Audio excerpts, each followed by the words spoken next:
this is a photo of 5 men in a displaced persons camp, which was a camp that many survivors of the Holocaust went to after the war ended because they had lost all connection with their home. Many of them had been uprooted from their communities when the Nazis overtook their hometowns, and all connections had been lost. Many of their family members had perished during the war.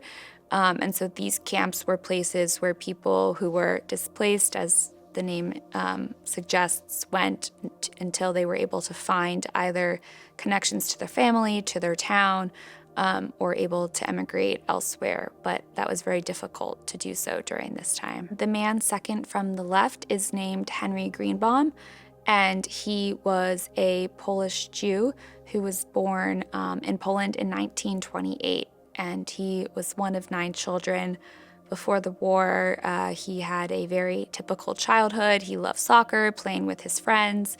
But as word of the Nazi occupation of Poland started to approach, his family got worried, and ultimately his father passed away unexpectedly, and his mother sent Henry and 3 of his sisters to go work in a factory, which was believed to be safer if Nazis did overtake or occupy Poland. And ultimately, when they did, his entire family moved out to a farm to avoid the bombing. And while Henry was out on the farm one day picking tomatoes with his brother, they ran into a Polish soldier who was running away from the German troops, and Henry's brother decided to run and escape with him. And Henry was left with his family and still continued to work at the factory.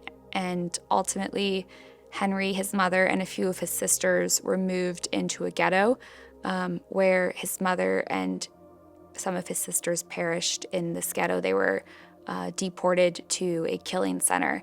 And Henry and his remaining sisters were then moved from the ghetto to a concentration camp where they became slave and forced laborers. And during this time, Henry and his sister decided that they would like to escape.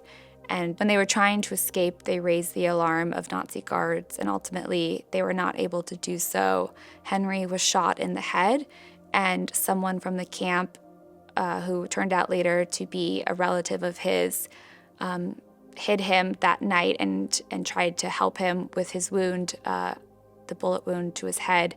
And when Henry woke up the next day in the morning, he realized that his sister had died during the escape attempt. So at this point, Henry had seen his mother and multiple sisters of his die at the hands of the Nazi regime.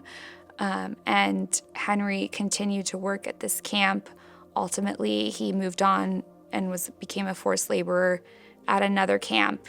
And then at 1945, as the war effort began to end and United States and Soviet Union troops began to move into Nazi-occupied territory, Henry, along with many other forced laborers, were sent on death marches, which were forced walks of slave laborers deeper into Nazi-controlled territory to evade the approaching U.S. and Soviet Union troops. And it was upon one of these marches that Henry's group, by chance, ran into American soldiers who had come to liberate them. And as Henry remembers, this tank approached and a United States soldier popped out of the top of it and held up a thumbs up sign. And as a Polish Jew, he didn't know what that meant, but it meant, you're safe, you're good with us. And so he always speaks of the power of a thumbs up sign now when he sees it. And he was taken by the United States Army and liberated and put in this displaced persons camp, which you see in this photo. After the war, Henry was able to contact a sister of his who had left Poland and made it to the United States. So Henry was able to move to the United States. She helped him sponsor him for immigration, and he began to start his life again here. And he learned English, he met his wife, and ultimately Henry ended up in the Washington, D.C. area. He lived in Bethesda, and he began to volunteer at the United States Holocaust Memorial Museum. and visitors to the museum could often find Henry sitting at the front desk. Despite everything that he had been through, he loved to share his story. He had been in the Auschwitz concentration camp, which put a tattoo on his arm, which designated his prisoner number.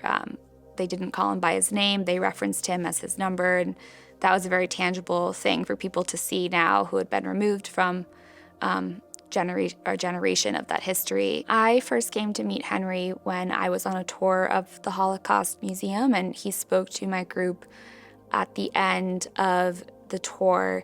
And later on, we had a school project, which was an oral history where we had to interview people who were a generation above us and about their life experiences. And I reached out to Henry to see if he would be interested, and of course he was. And during that process, we became good friends. And even after I finished that project, I would return to the museum and visit him. And ultimately, I became a tour guide at the museum and interned here during the summers, and would often see Henry always by the desk sharing his story, and worked with him. He ultimately visited my high school, he visited my local town and the library where I was from, and really made it, or he always took the time to share his story. And one memory in particular, when Henry visited my high school, he asked me, instead of him, to share his story with the rest of the school.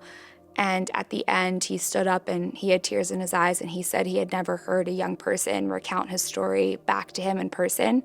And it was a very powerful moment for him and for myself. And it just shows, I think, the power of carrying Henry's story on to the next generation. Sorry, didn't mean to start crying.